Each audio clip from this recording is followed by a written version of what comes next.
Anish Giri has just become Tata Steel 2023 champion, and he owes big time to Jordan Van Forest, who was facing the tournament leader Nodirbek Abdusattorov in the final round. Going into the final round of the tournament, there was Abdusattorov on 8 points, and right behind him there was Anish Giri on 7.5 points. Abdusattorov was facing Van Forest, Anish Giri was facing Rapport. And behind the both of them was Magnus Carlsen on 7 and Wesley So also on 7. So there were like 4 players who had a proper chance of the title if Nodirbek or Anish Giri faltered. If Nodirbek loses the game, then all Anish Giri needs is a draw to force the playoff or a win to win the title. And that is exactly what unfolded. It was pure drama. Let me take you to the game between Abdusattorov and Van Forest, which Van Forest won and got Anish Giri the title. The game started with e4 by Abdusattorov. Van Forest replied c5, the Sicilian, knight f3, e6, d4, takes, takes, knight c6. Taimanov variation, knight c3, queen c7. Always a useful move in the Sicilian. Bishop e3, pawn a6, stopping knight b5, queen f3. So white is getting ready to castle long. So he got the queen out of the way pretty quickly. Pawn h5, gaining some space.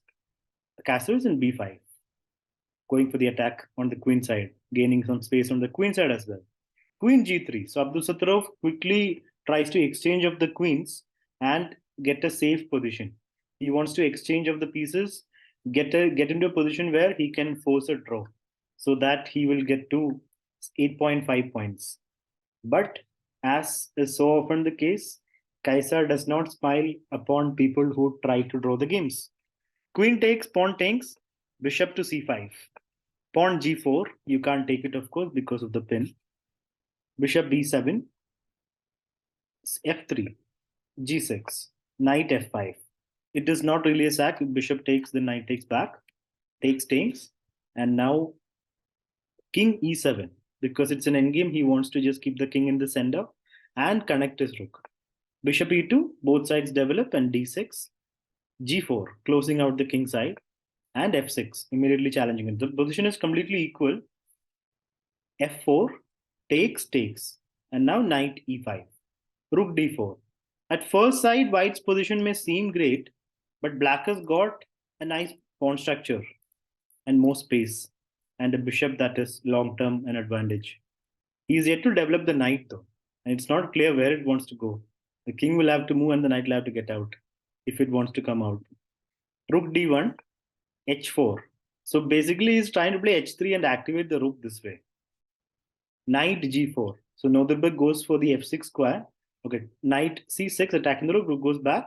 Rook h5 attacking the pawn, but pawn e5. No time to take the pawn on g5 because the d6 pawn hangs. And if you take on e5, then after the exchanges, the pawn would anyway fall. Pawn d5. Now black's pawn structure is even better. Connected, defended pawns. Knight e4. An interesting sacrifice by Abdusattorov. The point is, if you take the knight, then after rook takes, knight takes, white would just go knight to f6, uncovering an attack on the rook. If you play knight into f6, just takes back with check, and the rook is taken back. So that would be a good position for white, which is why after knight to e4, Van Forest does not take the knight. He instead played bishop c8, controlling d7 square and getting out of the problem. One more problem is if you take, after takes, knight takes, knight f6 actually threatens rook d7. So if you simply take here, there is rook d7 check and king moves, rook takes, knight happens. So Van Forest doesn't take. After bishop to c8, knight f6. Rook comes back to h8 because it was attacked by the bishop. Takes, rook takes back because this rook stays on the h file so that h3 is possible later. And knight f6. Rook goes back. Again, this knight is a very superficial advantage here. It looks like a octopus knight protected and covering all the squares and is on the 6th rank, but its protection is pretty weak. These pawns are weak. Right now, there is a threat of knight takes pawn, and this pawn is also weak. So this is a knight that does not have that much action over here, even though it looks very active. Rook comes to e1. Here, it was possible for Van Forest to take the pawn. White's idea is probably take on b5, and then when you take back, just takes back. But Van Forest goes for h3, opening up his rook. Takes and rook h3. Bishop g4, rook moves to h4. Pawn b3 and rook h8.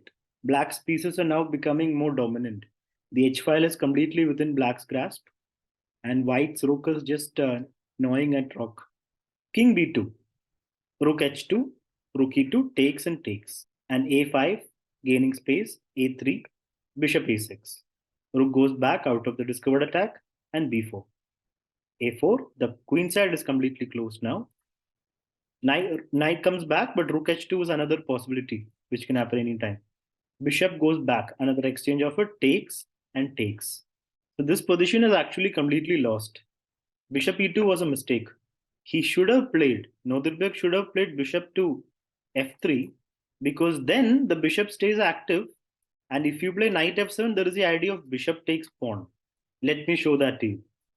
If bishop f3 and we play the same knight f7 attacking this pawn, it might seem like it's not possible to defend it, because then the e5 pawn hangs. But white has a very nice idea. Bishop takes b5.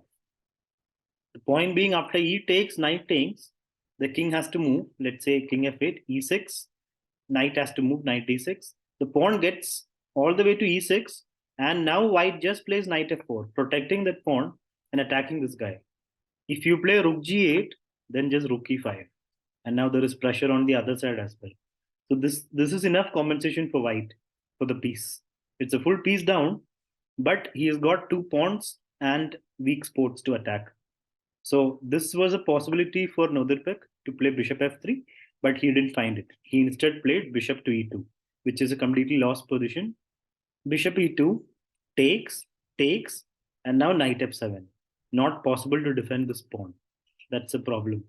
So Nodirbek just plays c3, takes, king takes, and knight takes pawn. Now Van Forest is calling the shots. Pawn b4. Whenever you're down material, it's better to exchange of as many pawns as possible. So that's what he does. But then rook check, king moves, and then pawn takes pawn. It's 2 pawns up. Rook c2, knight comes in, attacking the pawn. Knight defends it, and now knight d4. The pieces are incoming on the king, and rook a3 is also coming.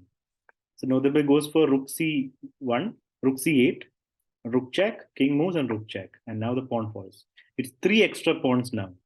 Nodirbek is completely lost here. After knight f6, b3 happened, and here Nodirbek resigned because rook a2 is coming and the pieces are too strong, and there is pass pawns everywhere.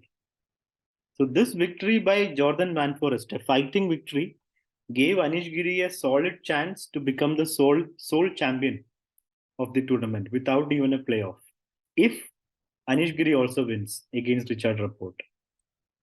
And that's what he did. But he owes a big glass of beer to Jordan Van Forest for the tournament title.